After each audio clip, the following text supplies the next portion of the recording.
It happens in parking lots more than anywhere else. You've finished whatever you came to do. Groceries, a doctor's appointment, a quick errand that took 20 minutes. You get back in the car, put your hand on the key or press the start button, and the engine doesn't turn over. Maybe there's a clicking sound. Maybe there's nothing at all. The dashboard lights flicker or don't come on at all, and you sit there for a moment, slightly disbelieving, because the car drove fine this morning. It drove fine yesterday. It drove fine all last week. And now you're sitting in a parking lot calling for a jump, or waiting for roadside assistance, and the question forming in the back of your mind is, how did I not see this coming? The answer, for most people, is that nothing in their experience told them to look. Automotive batteries occupy a specific category of household equipment that most people interact with daily without ever thinking about. You turn the key, the engine starts, the relationship ends there. Unlike a laptop battery that shows you a percentage, or a phone that warns you at 20%, the lead-acid battery under your hood communicates almost nothing to the average driver. It doesn't degrade visibly. It doesn't slow down gradually in a way you'd notice.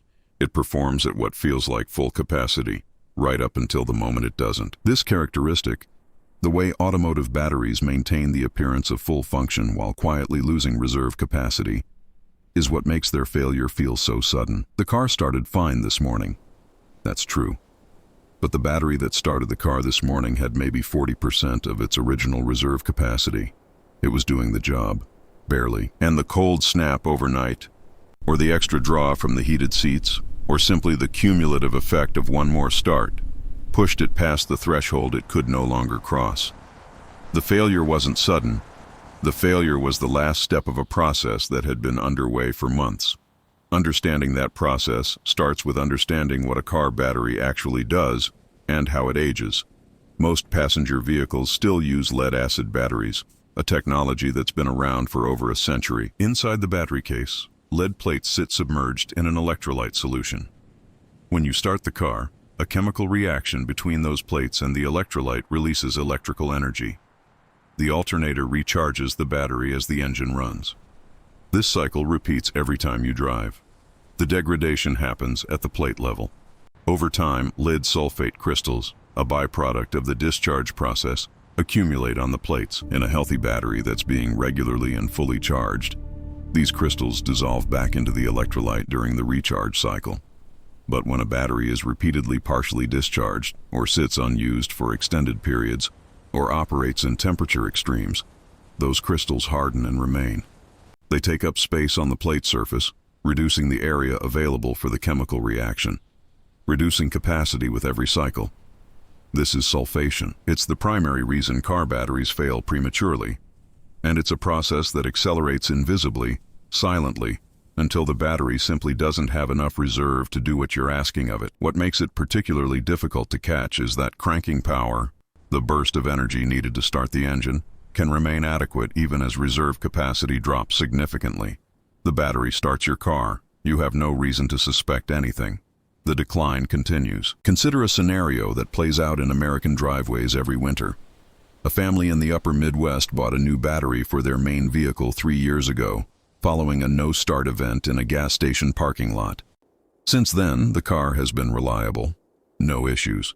The battery hasn't been tested because there's been no reason to test it. Then November arrives. Temperatures drop into the teens. The family's morning routine involves a cold start, a short commute, 10, 12 minutes. And then the car sits in a parking lot for 8 hours before the return drive home. This pattern means the battery rarely reaches full charge. The alternator needs sustained driving to complete a proper recharge cycle. Short trips leave the battery slightly undercharged, day after day. By December, the battery is operating at roughly 50% of its original capacity. It starts the car every morning. Cold starts are hard on a depleted battery, but it manages. Until one morning it doesn't. The temperature dropped an additional 15 degrees overnight. The car has been sitting since the previous afternoon. The battery, asked to deliver more than it has, simply stops. The family calls for a jump. They go to an auto parts store. The battery tests it needs replacement. They pay $180. They drive home. No one in that interaction explained what created the conditions for failure. No one described the short trip charging cycle that accelerated the degradation.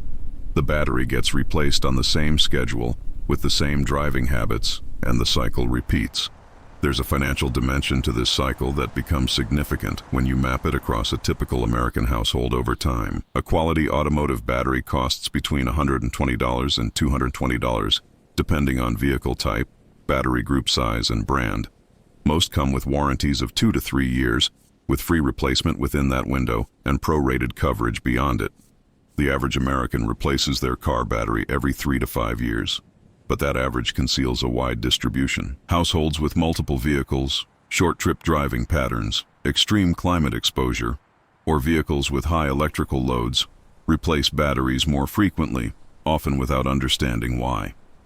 Add to that the secondary costs, the roadside assistance call, or the jump from a stranger in a parking lot, the diagnostic fee at a shop that's trying to rule out alternator or starter issues before confirming the battery, the occasional tow when a jump isn't enough, the time, the disrupted morning, the missed appointment, the hour waiting in a parking lot. For a 2-vehicle household over a decade, the total cost associated with battery failure, replacement units plus the friction costs around each event, can approach or exceed $1,500, often more if premium batteries are used or if a vehicle requires a specialized AGM unit that costs $250 to $350. Most of this spending is reactive. It happens after failure, under pressure, without time to research alternatives or consider whether the situation was preventable. And most of it is, at least partially, preventable. The battery in your car right now has a measurable state of health. It can be tested with a load tester or a conductance tester, equipment available at virtually every auto parts store, often for free. A proper battery test takes about 3 minutes. It gives you a reserve capacity percentage and a go or no-go recommendation. Most people have never had their battery tested outside of the moment it failed. There's also a category of intervention that most car owners have never encountered: battery reconditioning. The sulfation process that degrades lead-acid batteries is not always irreversible. Controlled desulfation, applying a specific low-current charge profile designed to break down sulfate crystal buildup, can recover meaningful capacity in batteries that test as degraded but haven't reached the point of physical plate damage. This isn't a fringe technique. It's applied routinely in fleet management, in military vehicle maintenance, in any operation where battery replacement at scale is a significant cost. The methodology exists, it's documented, and it's been used by people managing vehicles and equipment for decades. What's changed in recent years is the accessibility of that information to ordinary households. Some people use structured frameworks for this, compiled guides like Easy Battery Fix that bring reconditioning methodology across different battery chemistries into a single accessible reference. Others research the process independently through technical sources. Either way, the starting point is the same: recognizing that a degraded battery and a dead battery are not the same thing, and that the gap between them is sometimes navigable. Let's talk about a different kind of driver. Not someone with a technical background, but someone who simply decided to pay attention. Robert had been through 3 car batteries in 7 years across 2 vehicles. Each time the pattern was the same: no warning, a no-start event, a trip to the auto parts store, a replacement, a reset of the clock. He never connected the experiences into a pattern because each one happened in a different vehicle, in a different season, in a different year. After the 3rd event, he did something different. He started asking questions, not at the auto parts counter, where the conversation naturally ends at the point of sale, but on his own, from technical sources about what lead-acid batteries actually do and how they age. He learned about sulfation. He learned about the role of short-trip driving in incomplete recharge cycles. He learned that his vehicle, which he drove primarily for short daily errands, was almost structurally predisposed to premature battery degradation based on how it was used. He started doing 2 things differently. He began taking an occasional longer drive, 20 to 30 minutes of sustained highway driving, specifically to allow the alternator to complete a full recharge cycle. And he bought an inexpensive battery maintainer, a trickle charger designed to hold a battery at optimal charge during extended periods of inactivity. For the vehicle he drove less frequently, he hasn't replaced a battery in 4 years. That's not luck. That's pattern recognition applied to a system he now understands. There's a version of this conversation that tends to make people uncomfortable, and it's worth having directly. Automotive batteries are a product category with clear commercial incentives around replacement frequency. The auto parts retail market in the United States is enormous.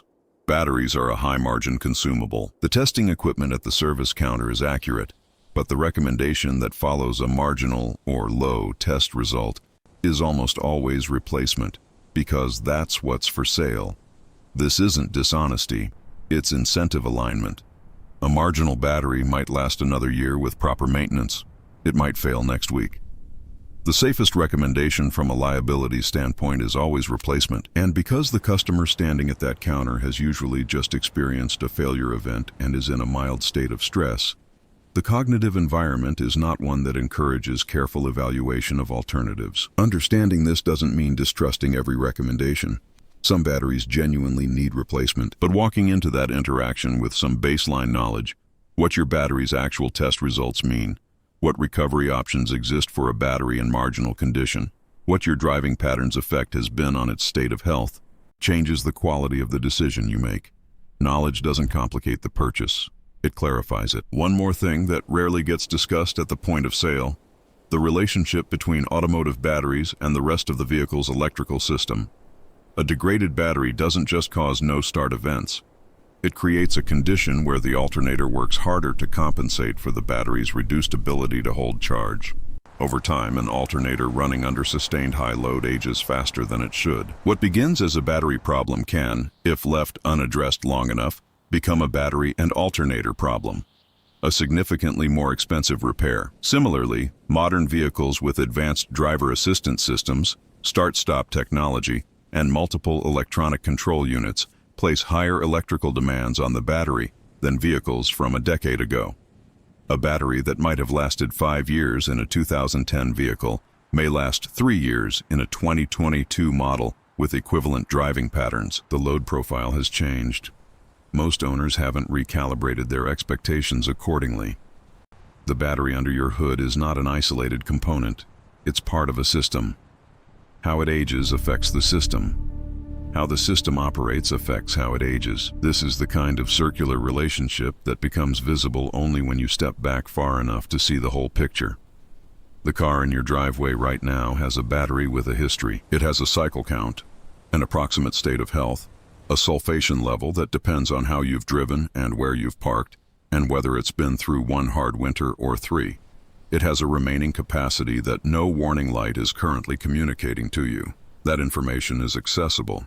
A 3-minute test at an auto parts store will tell you more about where your battery actually stands than years of uneventful starting has. A basic understanding of what the results mean will tell you whether you have time to act thoughtfully or whether you're already close to the edge. The parking lot moment, that specific, inconvenient, occasionally costly moment of sitting in a car that won't start, is not inevitable. It's the outcome of a process that usually announces itself quietly to anyone who knows how to listen. Most people don't know how to listen yet. That's the only thing standing between where most drivers are and where they could be.